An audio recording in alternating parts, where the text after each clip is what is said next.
Hey guys, welcome or welcome back.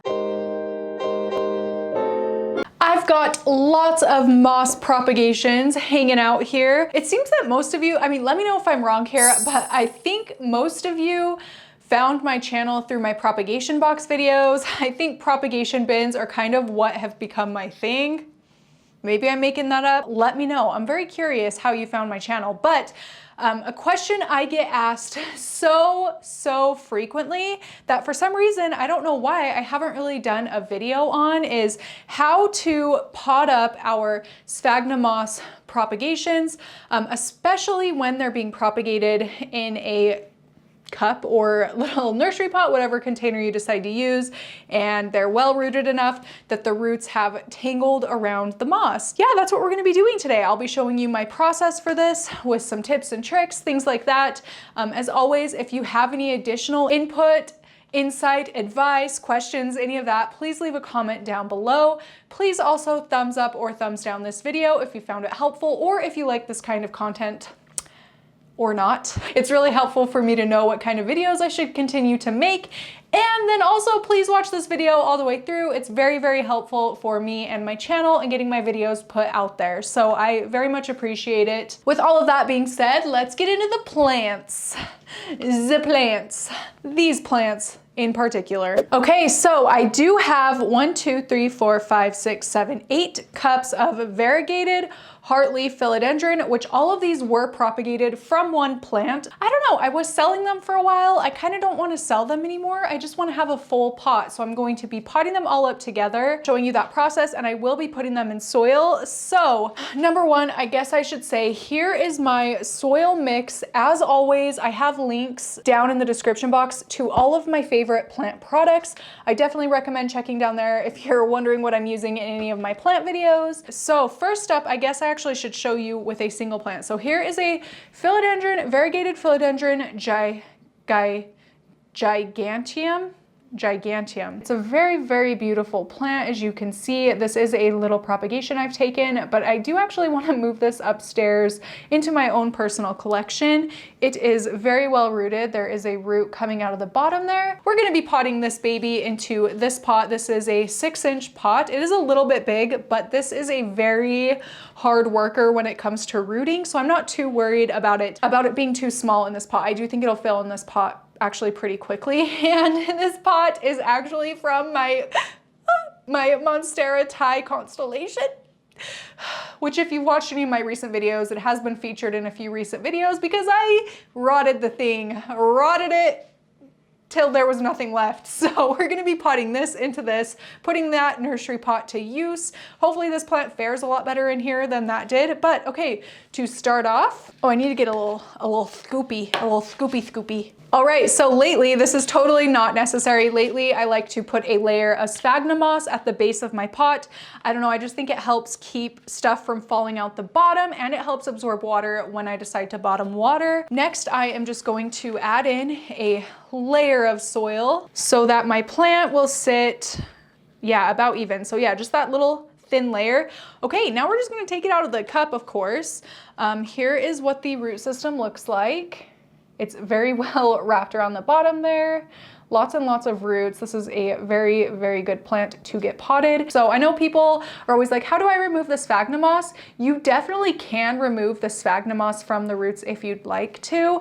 I personally don't prefer to do that. I'll just treat this as kind of like a plug and keep it in the sphagnum moss root ball for a few different reasons. I guess I'll get into those as I get potting it up. I am going to pull the roots around just to loosen them a little bit where they are very much wrapped around this thing a bunch. I'm gonna kind of loosen them up. I'm not being too aggressive, just anything that comes free pretty easily. At this point, you can also go ahead and remove any excess moss if you want to. So I'll just very gently tug around the plant, see if anything comes loose super easily. I'm not forcing anything because when you try to force roots off of plants like this, there is it is pretty likely that you're going to damage the roots. And okay, I don't want to say that even, because I know a lot of people don't have issue with removing the moss off the roots. I just think this is easier, safer, less risky. I really don't even bother. Sometimes I don't even bother removing any of the moss. It's just kind of up to you if the moss is going to bug you, but it doesn't bug me. So I'm just going to put my little plant now into the pot, of course. Let's put this upside down so I can like set it right here so you can see what I'm doing. My dog's just barked. Okay, so we just have our little root ball here. Oh my gosh. I think my ThreadUp package came. Is it? I don't see the FedEx man, so I don't think it's my ThreadUp. I'm a little bummed. I have my plant here, just kind of holding it to the level I want my plant to sit. And I'm gonna go ahead and backfill this thing. Easy as that, you know, just holding my plant here in the center of the pot. Fill it up with my little soil mixture. My soil mixture is worm castings, cocoa coir, cocoa chips, some perlite pumice, leca balls, orchid bark, horticultural charcoal. I could go on and on. There's a whole bunch of things in this mix. You don't have to go that deep into it. I probably won't next time. I'm gonna keep it a lot simpler going forward, I think. And now that we have it all backfilled, I'm just gonna kind of tap the sides of the pot to, you know, fill in any air gaps that there may be. And look, okay, so there's a lot of large drainage holes down here. Ooh, I need to clean up those roots from the Thai constellation that a lot of soil would have fallen through while I'm doing this. So that is why I like to use the sphagnum moss, because look, like hardly anything is coming, except for when I dump it out of here. Hardly anything is coming out of the bottom, which usually a lot of stuff would be. So that's just kind of a little potting tip that I think comes in handy even if you're potting with soil. If your plant isn't even in sphagnum moss, I think it's a great thing you can put at the bottom to help hold in some of that extra soil so it doesn't get everywhere. And yeah, that is what we have. So it is a little bit of a small plant in a big, it's a small fish in a big pond, a small plant in a large pot, if you will. Like I was saying, I do really like to keep the moss around the root ball because I think it gives it a nice cushion to help like acclimate to the soil. Again, I am totally like just a hobbyist. I don't have any like formal education in horticulture, anything plant related, nothing, no knowledge up here other than just my own like learned experience, things I've tried that have worked or not worked. I do think that the sphagnum moss around the roots kind of helps cushion them so that the soil doesn't get too compacted around the root system as it tries to grow out into the rest of the soil. So it just makes a much easier transition, I think, for the plant. That's what it has seemed like anyway. And it also helps keep a little bit of like airflow down there, air pockets in the sphagnum moss, so that you're not getting rot as much as you water.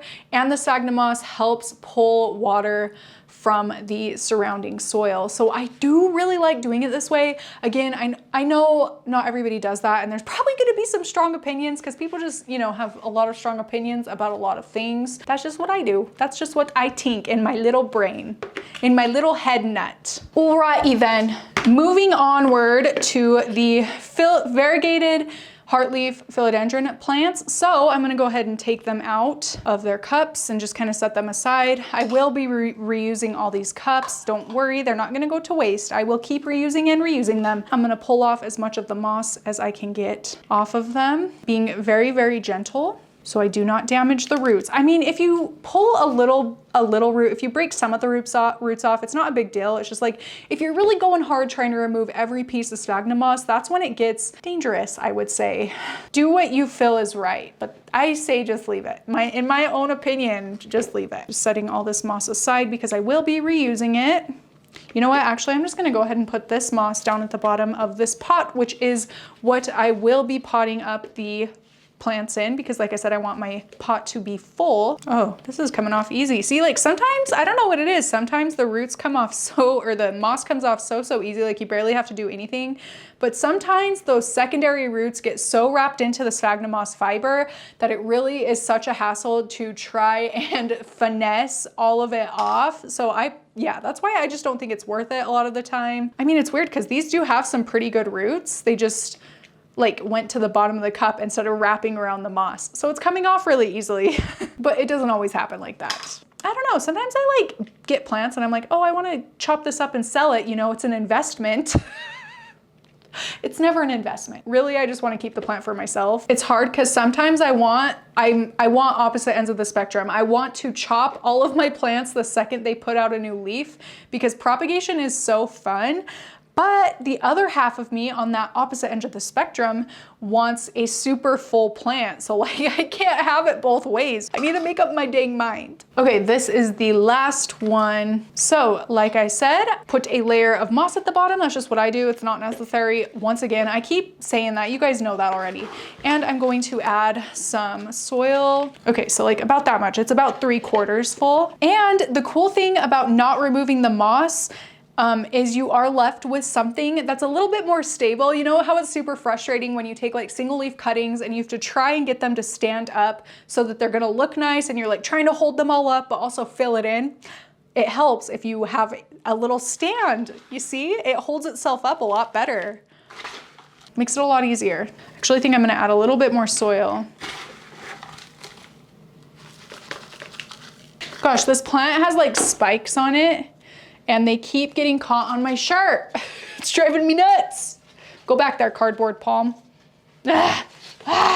Stay, good boy. Gonna situate them in, and yeah, can you see that they're just like kind of standing on their own? So easy, right? Instead of having to freaking have a million arms to hold them all up and backfill. Another perk. Oh, I'm really excited to have a full one of these. Wow, I cannot, are you kidding me? These are like huge for such a tiny little plant. This thing is gonna love this. I bet these cuttings take off. I bet they do. What do you think? Okay, so we have all of the cuttings in there. The bases of the plant are kind of level with this. They're just placed in there, like spaced out pretty evenly, I would say, as evenly as I can get them to for now. I mean, it's not a huge deal, but then you will end up with a little bit more full looking plant as opposed to if you just like grouped them all up together on like one side, you know? You totally could do that though, if that's what you're going for. That's just not what I'm going for. Okay, and now we're gonna backfill. This is just, I want this to be so helpful.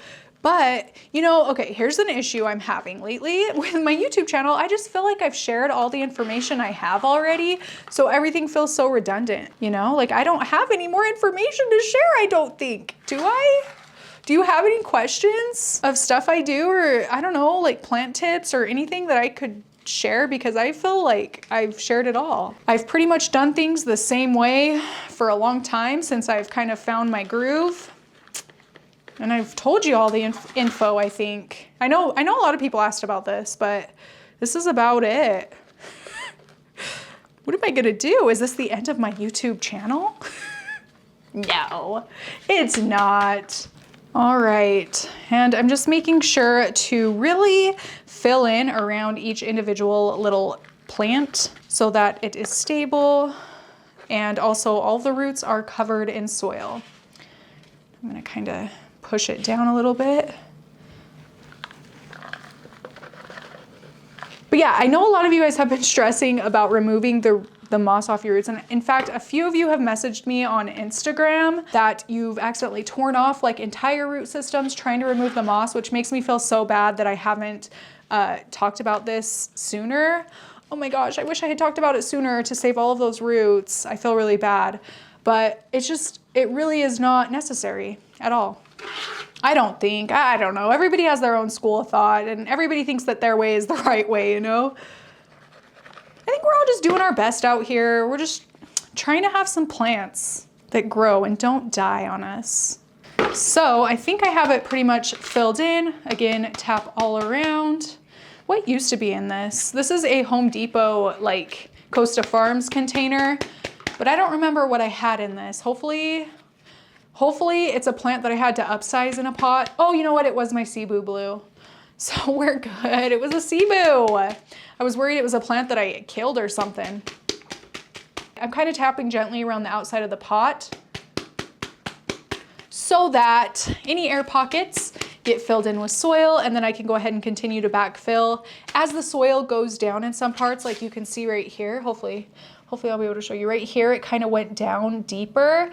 So I can add a little bit more soil to those spots, good, so that I can add a little bit more soil to those spots so that it's even all the way around. And I can be confident that my plants are comfortably nestled into the soil. Okay, that's it. We are out of soil. So give it one more good taparoonie. And I'm gonna go ahead and water these. Do you wanna water them with me? Okay. All right, so you guys know how much I love bottom watering. This is actually one of the few scenarios where I 100% of the time like to top water my plants. Okay, there's nothing wrong with top watering, of course. I don't think there's anything wrong with bottom watering either. That it just comes down to personal preference. But one of the reasons I do think top watering is very beneficial here is it kind of helps push the plant down into its like pocket. I don't know if that makes sense how I'm saying it, but I do think it helps to stabilize the plant in its spot. I am gonna go ahead and top water these plants and then let them sit in the drained out water for a little bit. So I have them in 2 bowls here so that all of the moss and orchid bark and everything in the soil mix that I prefer to use can absorb as much water as they need to, so that it stays watered, you know, so it doesn't dry out too fast. So yeah, I'm just gonna water, make sure that water hits along the entire top of the plant. Even not just for the Sphagnum moss propagations, I do like to top water any plants that I pot up, whether it's a plant grown in soil or a water propagation, whatever it is, I do like to top water that first initial time after potting it up.